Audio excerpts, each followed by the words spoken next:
If you can't squat because of back pain or sciatica, here are the best exercises to safely progress your mobility and strength to get back to squatting and bulletproof your back to handle whatever life throws at it. First, let's think about the physical prerequisites in order to be able to squat in the first place. You need back and glute strength to hinge from the hips. You need hip mobility for your pelvis to drop down without rounding your spine excessively. Not because bending your spine is dangerous, but because you'll develop way more strength and power from your leg. You need core stability so your trunk can act like a fulcrum to transfer loads from your upper body through your core to your lower body during a squat. You need to be able to resist spinal flexion because a weight on your back is pulling you into flexion, so you need to be able to resist flexion. In other words, you need strength with spinal extension. You need ankle mobility if you want to get into a low squat. You need to be able to bend your knees. And of course, you need strength through your glutes and your quads. Okay, I realize that's a lot, so let's try to simplify this. Honestly, a lot of these things will get taken care of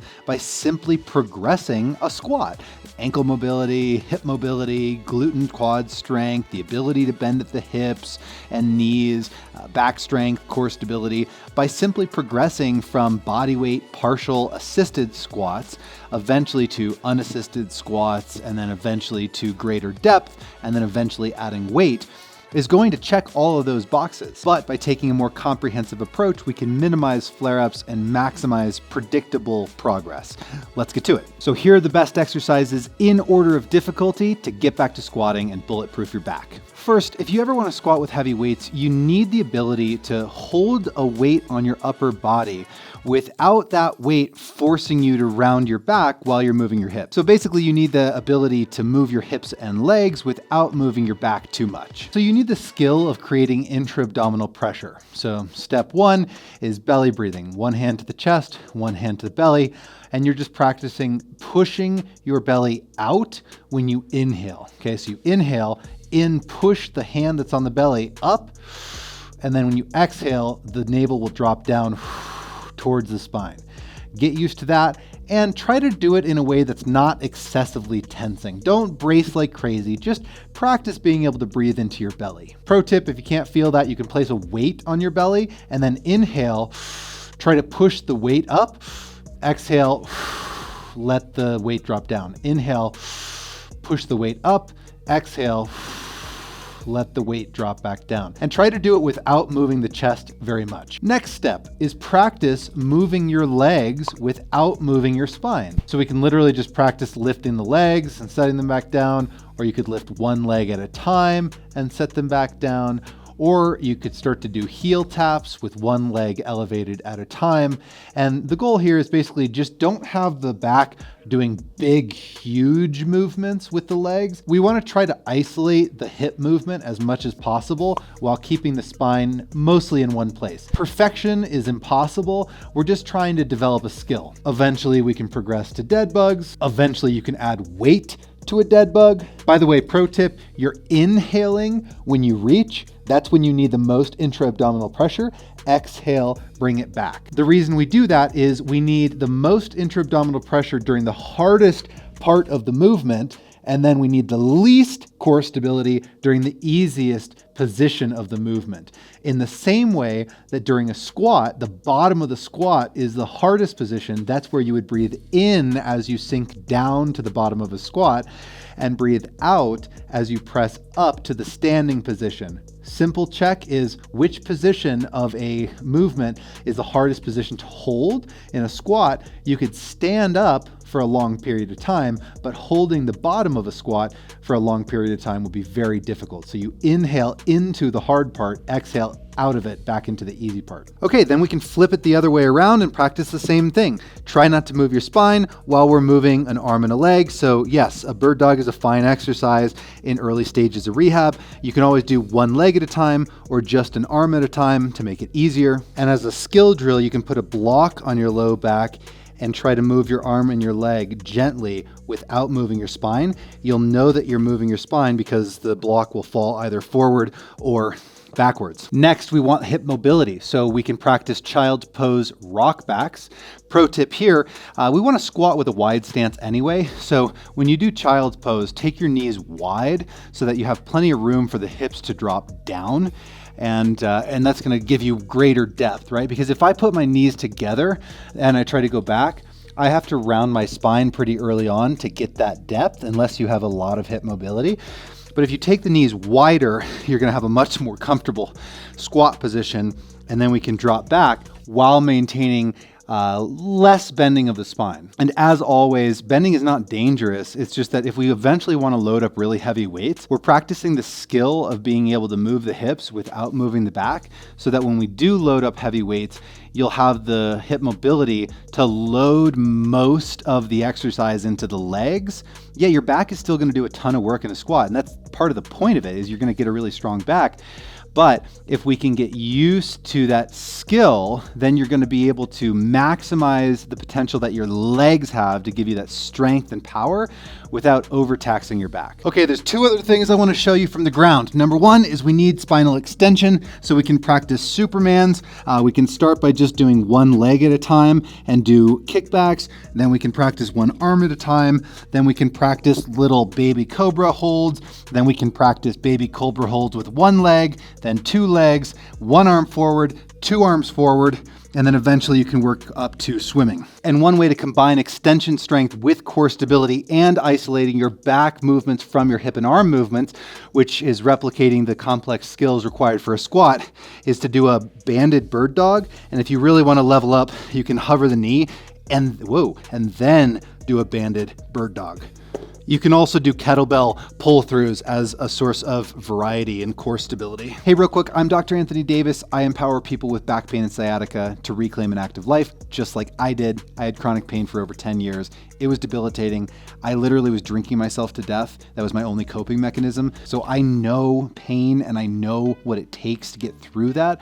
And I want to help you figure it out for yourself. So let's do it. The next thing that we need to figure out is spinal extension, right? A barbell on your back or weights in your hand pulls the upper body forward into flexion. So to resist that, your spinal extensors need to be strong so you can keep a mostly neutral spine while you're doing a squat.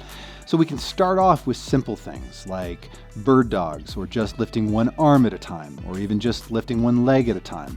We can progress to banded bird dogs. We can progress to Superman variations with, again, one arm, one leg.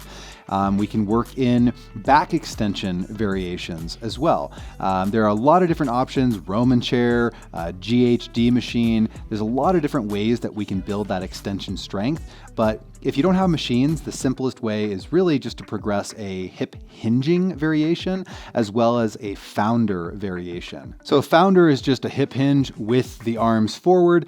How that works is the further my arms go forward, it's adding a load that my back now has to resist because there's more weight out in front of me. Like if I held blocks out in front of me, the weight of the blocks wants to pull me forward. So my back physically has to resist that weight to keep me in a neutral spine. So all we have to do is work a hip hinge while we're reaching forward. We can hold blocks for added resistance. And eventually, if you really want to challenge, you can do the same thing while holding actual weight. I can't even hold this much weight that far in front of me because even whatever this is, 20 pounds, all the way out in front of you while, right? I have to really concentrate and I can't talk at the same time because it's that difficult. So if you think you need a back extension machine for spinal extension strength, try this. Okay, let's just pause for a second and acknowledge that I know you would rather have a really simple answer. And I just got done last week filming a video where I critiqued low back abilities, quote, one exercise to instantly fix your back pain, which is insane. There is no single exercise. We can't even do a single exercise to progress a squat, which is a single exercise. In order to literally get you back to doing one type of exercise, which is a squat, you have to practice all of the component parts of that movement in progressively harder stages. So the reason why I'm trying to give you this information is to show you what actually goes into exercise program design, even just to get you back to a squat. So if that feels overwhelming, don't worry, we're gonna continue with talking about how to progress your squat variations and how to progress depth and mobility on the feet and really build some serious strength. But before I do that, I just want to acknowledge that you really have two paths here. One is, let's take the super simple path. Ignore everything I've said, except for that you could literally just take a squat, start with assisted partial range, increase the depth, then go to unassisted partial depth, increase the depth, and then eventually go back to weights with partial depth, and then increase the depth, and then increase the weight for as long as you'd like to. That's the simple path. If that doesn't work for you, there is no other option other than to have a truly comprehensive approach to good exercise program design. And the only way to do that is to know your symptoms, your abilities, your history, and your goals, and be able to match the right exercises, because I don't want to waste your time doing bird dogs if you can already squat a little bit of weight. That's a waste of time. But I also don't want to rush you into standing exercises if you can't even breathe into your belly. So if you're trying to do this by just watching YouTube videos and you're looking for a really simple answer, like just do this one exercise, or here are the big 3 magic exercises, and you're not having a successful time and you're still plateauing with your back pain, it's because you're not addressing all of these factors that I'm talking about. This is just basic good exercise program design. All right, this is something that we work with people online. We've designed personalized rehab programs with people all over the world. Reach out if you'd like us to design a program for you. We're happy to do it. There's a link in the description. Watch the masterclass. You can apply to work with us. Or at least find somebody who's not going to trick you into thinking that one exercise is going to magically fix your pain, or one pill, or one surgery, or one injection. There's no one thing that's going to fix your pain. Okay, so now that I'm off of my literal soapbox, let's get back to teaching you how to squat. One of my favorite early squat variations is just a partial depth wall squat, because your back is fully supported, so you're not going to be rounding your back, which is, again, not dangerous, but a lot of people are sensitive to it. And you could bend your knees just a tiny bit, or a little bit more, or a little bit more, or you could even hold weight while you're doing this. If you're really strong in your legs, but your back is really sensitive, you could hold a weight while you're doing this, right? So there's a lot of ways to progress and burn your quads and get a good workout with basically zero stress to your actual spine. And then if you want a more dynamic variation, you can do the same thing with a ball. Again, this allows your back to be fully supported, and you can go partial depth, or you can go a little deeper, or you can do a little bit deeper, and just work up and progress over time. Now you move away from the wall, so your back has to handle 3-dimensional space on its own, and then we can do partial assisted squats, eventually working to greater depth. You can even just do holds like this. You get to use your arms to pull yourself up if you need it, right? And you can use less and less effort from the arms over time. Eventually, the arms are just there for balance. Eventually, you can work to greater and greater depth, and just be patient with that process. Once you're past having assistance, then we could just ease our way towards, partial depth, normal squats, free in the middle of the room, nothing supporting you, right?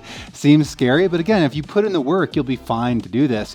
But if there is a little bit of a hinging component to a squat, and if that still hurts, then what we can do is a good old-fashioned sissy squat, right? Just elevate the heels, which allows you to put all the load into the legs while your back can be upright, and you don't really have to bend the back forward at all. I mean, you can even load this thing up for a lot of people. If you have an upright spine, you're able to load up the legs pretty well. I have a lot of mobility. You might only get to partial depth. That's okay. From there, it's just a matter of gradually progressing your depth, and then you can use a box even to measure your depth and gradually change the height of the box one step at a time. Get used to each stage along the way, increasing your depth, and then go back to partial range with a little bit of weight, and then get used to that, eventually increase to fuller depth. Once you start to feel comfortable with depth, then it's just a matter of slowly ramping up the weight and adding a little bit at a time. And of course, dialing in the repetitions and sets and total volume. Don't forget about actual exercise program design. By the way, quick bonus tips on strengthening. A lot of times we get so obsessed with fixing magic muscles that are supposedly the cause of your back pain that we forget that simply being able to get an endorphin rush and feel like you got a workout in, even if it's not targeting your back, is actually kind of the point of rehab sometimes, right? We need to give you a way to get a workout in and feel active and improve your mental health and get some blood flow and oxygen going without pissing off your back or your sciatica. So 2 exercises that I really love for this to get a really good leg workout. Number 1 is a reverse Nordic, which is, most people will do this body weight and you just increase the depth over time.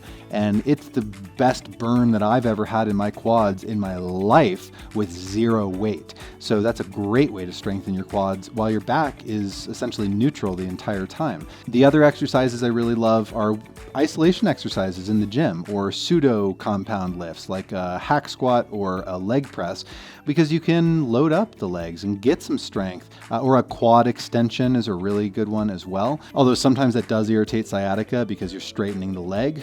But for back pain, quad extensions are great. So there's a lot of other options that you can weave in. And I hope this helps you understand why I get so irritated by programs or videos that basically just focus around one exercise or the big 3, or just back extensions or just hip mobility. And beyond that, all of this is really still missing a lot of other capability of the spine, like can we bend forward? Can we bend backwards? Can we rotate? Can we bend sideways? And beyond that, this would still be missing some huge components of rehab because stress, anxiety, depression, fear of your spine, fear of bending, right? So our mental health is one of the biggest factors in predicting chronic pain.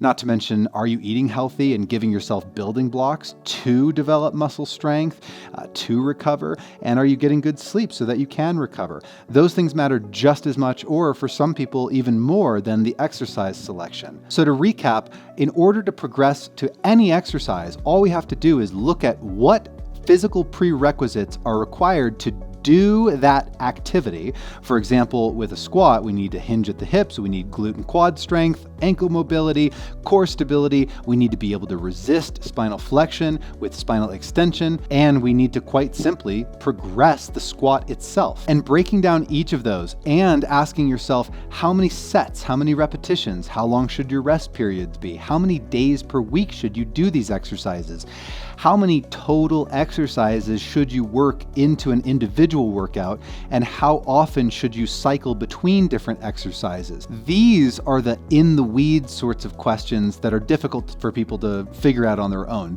These are the reasons why people gravitate towards simple solutions like, oh, there's just one exercise that's going to fix your pain.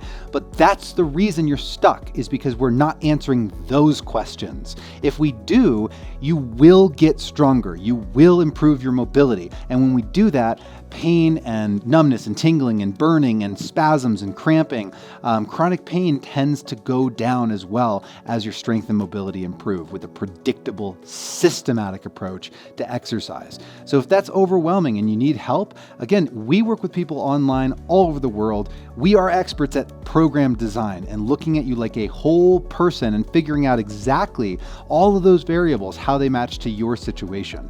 But even if you never work with us, find somebody who's not going to trick you into thinking there's one magic solution. That said, if you want our help, there's always a link in the description for you to learn more about what we do and apply to work with us. So click that link to understand more about taking a whole person approach and really understanding the complexity of rehab and how it applies to your situation so you can get active again.